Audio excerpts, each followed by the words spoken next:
It's Tuesday, February 4th, 2025, a day of capitulation from Canada and Mexico. If you want to know when you're hurting your enemies, pay attention to when they whine and why the scope of Trump's tariff program might be going way beyond what even I had thought. Next on the AM Update. It was just an opening salvo.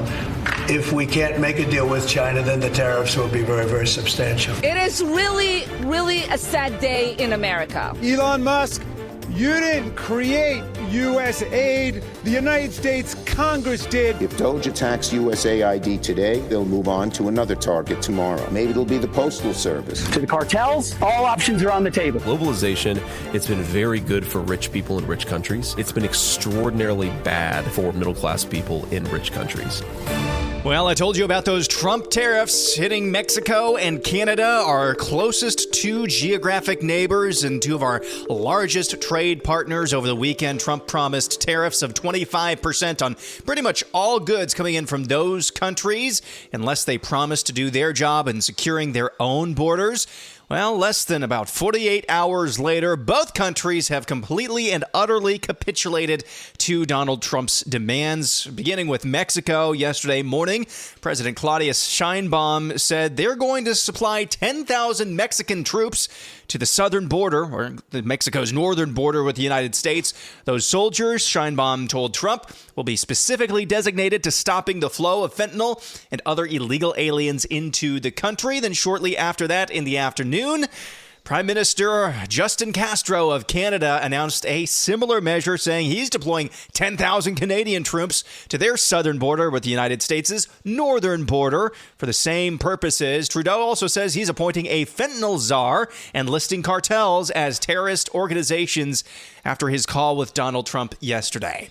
Well, Donald Trump says we're only getting started. What I have discussed is we'll have some good meetings with China. We have meetings planned. And we'll see what happens. But that was just an opening salvo. If we can't make a deal with China, then the tariffs will be very, very substantial. So where is all of this going? You might have heard I was a little opaque and neutral in my language and very brief commentary about the tariffs yesterday on the AM Update. There's a reason for that. I'm going to explore it a lot more in Air Analysis. But first, there's this, a story we didn't have time to get to yesterday. Donald Trump is taking an axe to the status quo once again, and it appears that the U.S. Agency for International Development, or USAID, might be the next on the chopping block. Elon Musk told Republican Senators Mike Lee of Utah and Joni Ernst of Iowa, along with former Doge member Vivek Ramaswamy on X over the weekend, that the president has agreed that USAID, the preeminent international humanitarian development arm of the federal government, wink, wink, cannot be fixed with minor house cleaning, and Elon Musk says the entire organization must be shut down. Musk said, quote, "As we dug into USAID, it became apparent that what we have here is not an apple with a worm in it, but we have actually just a ball of worms. It's hopeless.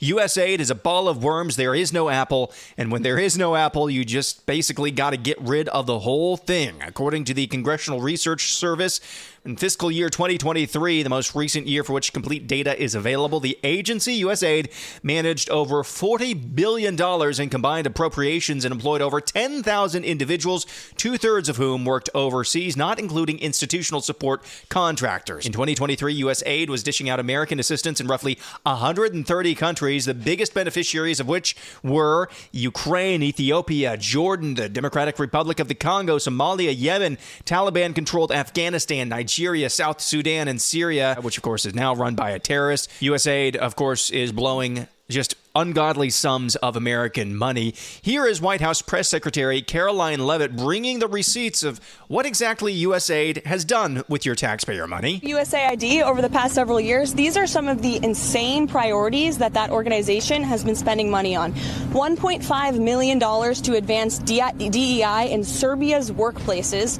$70,000 for a production of a DEI musical in Ireland, $47,000 for a transgender opera in Colombia, $32,000 for a transgender comic book in Peru. I don't know about you, but as an American taxpayer, I don't want my dollars going towards this crap, and I know the American people don't either, and that's exactly what Elon Musk has been tasked by President Trump to do. Agreed. Yeah, it's just common sense. Everybody should agree with that, right? Not so fast. I have not seen Democrats this pissed off since the Emancipation Proclamation. They gathered instantaneously yesterday at the U.S. Capitol for a rally decrying Elon Musk and Donald Trump's plans to ditch USAID. Here is squad member Elon Omar. We are witnessing a constitutional crisis. We talked about Trump wanting to be a dictator on day one, and here we are. Congressman Jamie Raskin, who you'll recall in the lead up to the 2024 election, said if Donald Trump was elected, they'd have to do everything in their power to make sure that election wasn't certified. What happened to those efforts? I don't know. Here he is, bleeding. Elon Musk, you didn't create USAID. The United States Congress did for the American people. And just like Elon Musk did not create USAID, he doesn't have the power to destroy it. And who's going to stop him? We are. We're going to stop him. Yeah, so Congress might have appropriated funds to USAID, but USAID was created in 1961 by JFK via what? An executive order, which is exactly what Donald Trump intends to do to stop it. The Democrat bleeding didn't stop there. Over on the Senate side, here's Chuck Schumer. They also know this is just the beginning. If DOJ attacks USAID today, then you can be sure they'll move on to another target tomorrow. Who knows? Maybe it'll be the Postal Service or the IRS or even the Social Security Administration. They could be next. Or maybe our national security agencies. Oh no, whatever will we do? The Postal Service. You know, the Postal Service is the only institution ever where I have gone full Karen. May I speak to your manager? That's how bad the Postal Service is. That's the only institution where that's happened. Oh no, getting rid of the three-letter agencies. I'm sure the CIA on some level does some good work somewhere. As a general rule, though, I'm against clandestine operations that have a, let's say, checkered history of picking and choosing winners all across the globe. For no other reason than that's what the current administration or the current deep state deems is an appropriate use of American influence, power, and resources. Oh no, whatever would we do without those types of institutions? The bleating from the Democrats is very instructive. There have been no fewer than a dozen executive orders that in any other given year in the last decade, I would have thought would have caused the Democrats to react the way they did to nixing funding for USAID. Had you heard of USAID prior to the last week? I maybe have, but it's not something that's on the top of my mind. All of a sudden, we get up on Monday morning and Democrats are having a full-blown meltdown that Elon Musk and Donald Trump might just be axing that agency. Now, why do you think that is? Why do you think that is? Why do you think that all of the worst people in our system of government are really, really angry? Why is it that this USAID thing has the worst people in our political system so angry? It really makes you think. It boggles the imagination, you might say. It sounds like the power of the purse when it comes to USAID might be devolved to Secretary of State Marco Rubio, who had these words about the matter. Not only do not take policy direction, they're completely uncooperative. When you ask questions, when you try to go in and find out, okay, what does this program do? Who's getting the money? Why was this funded? Why are we doing this? Why aren't you coordinating with the embassy or the State Department? Their attitude is, we don't have to answer to you because we are independent. We answer to no one. Well, that's not true, and that will no longer be the case. This is just the most recent example in the first 2 weeks of the Trump administration. My head is spinning. You know, I was sick for a day or two late last week, trying to get back up to speed on Sunday and then again on Monday morning. I was like trying to climb out of an avalanche. There are so many things happening right now, and most of them very, very positive. I just forgot what this was like to have an administration. I might have been a child the last time an administration was moving at this breakneck speed and actually implementing their agenda. It is absolutely nuts to witness in real time. Moving on, Vice President J.D. Vance visited East Palestine yesterday and promised that the White House will focus on finishing the cleanup and making sure the railways keep their promise to help those harmed by the spill that happened about 2 years ago. In that initial phase, what we were most worried about is is the water clean to drink? Is the air safe to breathe? That's what we were really worried about 2 years ago. Now what we're worried about is finishing the cleanup and getting this community back on the path of economic prosperity. And you asked about the Railway Safety Act. I mean, I sponsored the Railway Safety Act because I thought then, and I still think now, that we could do a lot better. We could have smarter regulations that actually empower the railways to experiment with technology that will make their business safer, but most importantly, make these communities safer. And I think that we could do a lot better at ensuring that when you have a terrible train disaster like what happened in East Palestine, the railways actually pick up the tab. J.D. Vance, Vice President in East Palestine, Ohio, yesterday at the site of that just awful chemical spill about 2 years ago. When we come back, Secretary of Defense Hegseth visits the southern border and has a stark warning for the cartels, an update from Florida, and why the scope of Trump's tariff plans might be going way beyond where even I thought they'd go. That's next.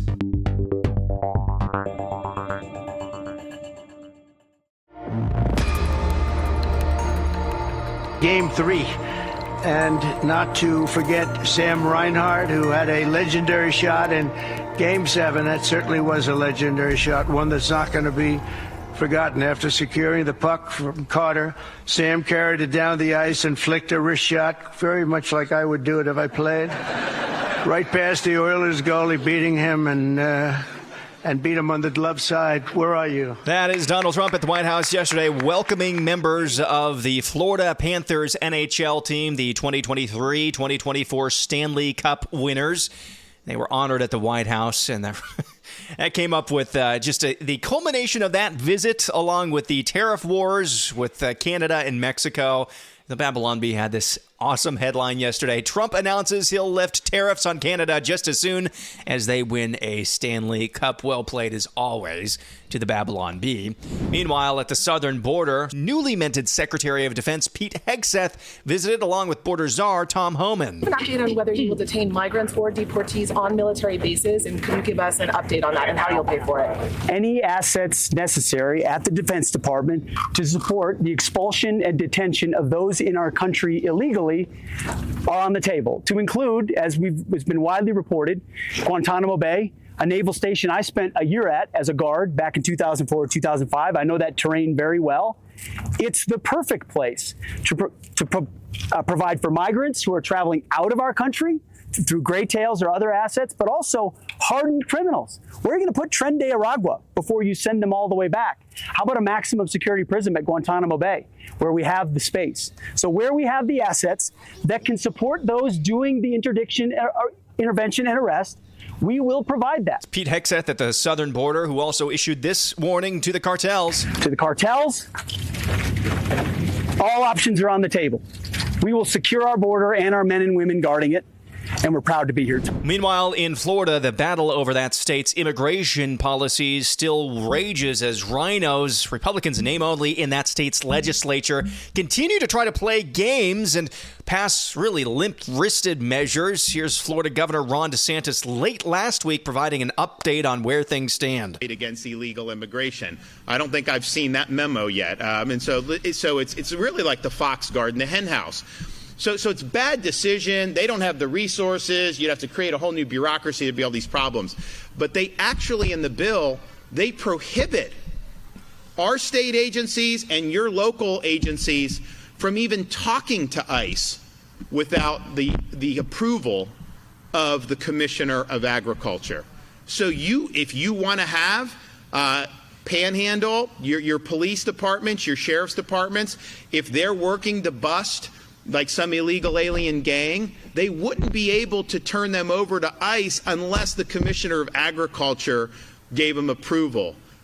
Who the hell do they think they are to say they need a Mother May I from the Commissioner of freaking Agriculture?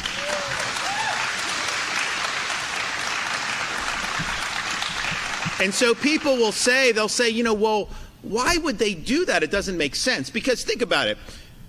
What state has done a better job at crisis management, disaster response, emergency response than the state of Florida? Is there a state that's done better? Not even close. So we have agencies that are in all these fights. We have a great record of success in responding to different things. And why would you want to kneecap that? And even if you were serious about it, to create a new set of bureaucracy and the Commissioner of Agriculture obviously doesn't make sense. And the reason they did it, it's not because they're dumb. They knew by doing that they would stymie enforcement. That's the Republican Party of old, ladies and gentlemen, trying to kneecap every actual piece of legislation with teeth that actually hurts the donor class. Even in Ron DeSantis' Florida, again, we cannot be reminded enough, this is the Republican Party. And without leaders like Ron DeSantis, Donald Trump, that's what it would continue to be. Quick note back in Washington, Susan Collins of Maine signaled this week she will support Tulsi Gabbard for Director of National Intelligence. Of course, Gabbard, along with RFK Jr., Kash Patel, their nominations and confirmations are still up in the air, but that's a good sign for Tulsi Gabbard. Sometime during the next week, we haven't heard the exact schedule yet, sometime during the next week, I'd imagine we will have the confirmation votes for those three figures. That's something of obviously to keep an eye on and look forward to. Another story that we need to get to, Secretary of State Marco Rubio laid down the law in Panama over the weekend, making it expressly clear to President Jose Molino that the Trump administration will not tolerate the influence of the Chinese communist regime over the Panama Canal as it now stands. It appears the Panamanian leader heeded America's warning and tucked tail and kowtowed and capitulated. Within hours of their meeting, President Molino announced that Panama will not be renewing its memorandum of understanding with China concerning its Belt and Road Initiative. State Department spokeswoman Tammy Bruce indicated in a statement Sunday that Rubio impressed upon Molino and Panama's Foreign Minister Javier Martinez Acha that President Trump has made a preliminary determination that the current position of influence and control of the Chinese Communist Party over the Panama Canal area is a threat to the canal and represents a violation of the treaty concerning the permanent neutrality and operation of the Panama Canal. Again, the latest story, United States still carries a big stick, and when they swing it, people squeal. Little pissant countries, de facto vassals of the United States, squeal. Again, that's a good story. In one final segment, brace yourselves. The scope of Donald Trump's plans around tariffs could be much more grand and golden.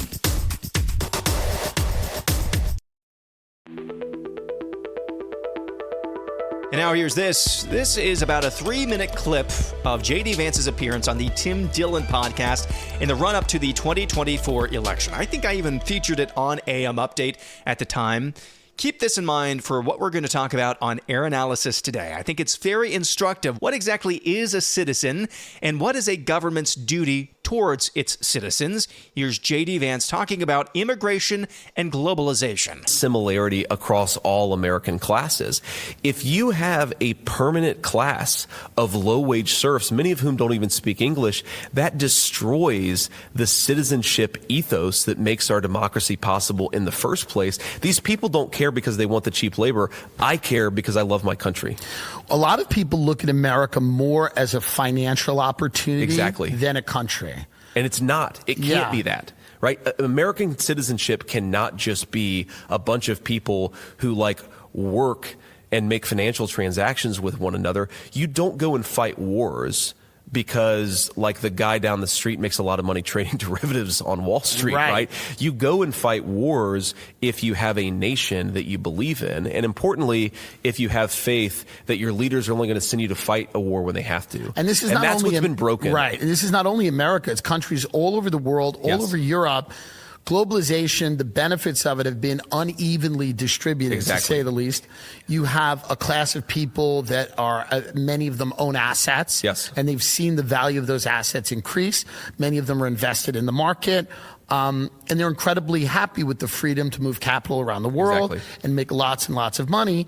But the citizens of the countries that they live, their standards of living have been lowered and lowered and lowered. And this is not, it's not only America, it's this financial architecture that seems to be replacing people's cultures, histories, and idea of what a nation is. Yeah, and the real economy too, right? We used to make stuff and now we're trading derivatives and shipping dollars overseas, but also shipping assets overseas, where we used to make that stuff in the United States. I mean, crazy statistic. What do you think the life premium for having a bachelor's degree is in this country? In other words, if you have a bachelor's degree, how much longer do you live than a person without a bachelor's degree? 10 years? 7 years. Wow. 7 years. You live 7 years longer for having gone to college in the United States of America. And you put this well. The way that I would put it is globalization, it's been very good for rich people in rich countries, and it's been very good for poor people in poor countries. Right. It's been extraordinarily bad for poor people and middle-class people in rich countries, right? Right. And in some ways, the whole Donald Trump movement is a rebellion against, okay, well, some people have benefited from this. Like, some people benefited when my steel mill, the steel mill that employed my grandfather for 40 years, when it went from 10,000 jobs to 1,800 jobs, right? Yeah. But it wasn't the people that I grew up around, and it wasn't our families, and it wasn't the moms and dads who got divorced because the dad, usually, but sometimes the mom, lost a stable middle-class wage. I mean, again, Republicans are like, we're supposed to be the party of family and of family values. You know what's really bad for family values? When thousands of people at the drop of a hat lose a good middle-class wage. Right? That's not good for family values. That destroys families. And again, we can do so much better, but we've got to get away from this failed consensus the last 40 years. It's J.D. Vance on the Tim Dillon podcast back in October, late October of 2024, in the lead up to the 2024 elections. Keep in mind what you just heard for air analysis, slightly acidic, mostly necessary. Trump's trade wars have a larger scope than I'd anticipated. During Trump's first term, during his first administration, I was in favor of using tariffs, if and only if they were used as a cudgel for short-term deals. I was not in favor of doing 10% tariffs, the 25% tariffs that you see right now. I wanted tariffs to be used as a cudgel, as a de facto embargo. Example, if Mercedes or BMW, take your pick of foreign auto manufacturer, if they want to continue to sell their cars in the U.S., and the U.S. no doubt has a market for those types of cars, make no mistake about that. If they want to continue selling those cars in the United States, probably their biggest market, they're going to have to start sourcing their steel from the U.S. to make those cars instead of China. Overall, my thinking was the same global interdependency of globalization would exist, but with better terms for the United States. That was how I viewed tariffs back during the first Trump administration. These tariffs that you're seeing now, though, are not a cudgel necessarily. They have been used, and we saw that yesterday, as a cudgel. They're more like a burden, a dull, persistent pain. And you heard Trump say over the weekend as well in a meeting off the tarmac of Air Force One, yeah, we're going to see some short-term pain. These are definitely not a de facto embargo like what I'd envisioned. These tariffs are large, but they're not so large that consumers can't bear them short-term, at least not in the United States. That's a different story in a place like Mexico and Canada. Just do a quick cursory run through the math of what it costs them to implement tariffs on American exports to them per citizen, per capita, versus what a 25% tariff on our exports to them would actually cost our American citizens per capita. So these tariffs are large, but not so large that consumers can't bear them in the short term. They're not small enough, however, where manufacturers can afford to just ignore the loss of long-term business, because this will affect their business long-term. I think the effect that these tariffs will have will encourage the reshoring and rebuilding of American manufacturing and production. When you can hire American workers for the wages they expect and still make more money long-term than you would by paying cheap foreign labor, shipping products abroad, but then having to pay hefty tariffs, when you can make more money hiring American, making in America, building in America, than you can by paying tariffs and cheap labor, companies are actually going to have no choice but to take that deal. So in the end, I think actually what we're witnessing here is not just a short-term bargaining chip for better trade deals amidst the ongoing globalization of trade. I think we could be witnessing the complete unwinding, or at least an attempt to unwind globalization as far as America is concerned. We have the materials to make almost everything we could think of here. Why don't we? Why haven't we been doing that? There are no good answers for that, and there never were. What globalization has been for our nation's elite, the titans of industry who really control trade. What globalization has been for our nation's elite for the past couple of generations is a very addictive drug. They can produce their products at a fraction of the cost using cheap labor and cheap materials overseas, and then ship them back and sell them in the number one economy in the world at virtually no cost to them. No cost to them. No punitive damage to them. They'd be fools for not taking that deal. Their margins grow. Their stock prices increase as their efficiencies improve. Who bore the cost, of course, is the American middle class for those decisions, as Vance said in that clip that you just listened. Globalization is a hell of a drug for our nation's elites, and the elites have been strung out on it for a long time. It's time to go to rehab. Of course, we're going to be the ones who primarily feel the pain of that rehabilitation process, but I hope and pray that the golden age Trump has talked about is more than just a talking point. Because if he actually follows through on this and what I suspect he's actually doing here, that's exactly what we're looking at. I think the reason why he went after Mexico and Canada, targeting our chief trading partners, our closest geographic neighbors, he's actually telegraphing a message to every single country on the planet that if these guys aren't safe, neither are you. He's putting them on notice that they too will not be immune from his tariffs, and they'd better come correct. The bottom line is this. As far as we've fallen, the United States still has the most leverage of any nation on the face of the planet. It won't be like that forever. It won't be like that forever. But for now, if you want access to our markets, you have to play by our rules. And if our rules are you have to pay a premium if you do not manufacture your products in America, if you don't source your materials in America, you will pay a premium to do business in America.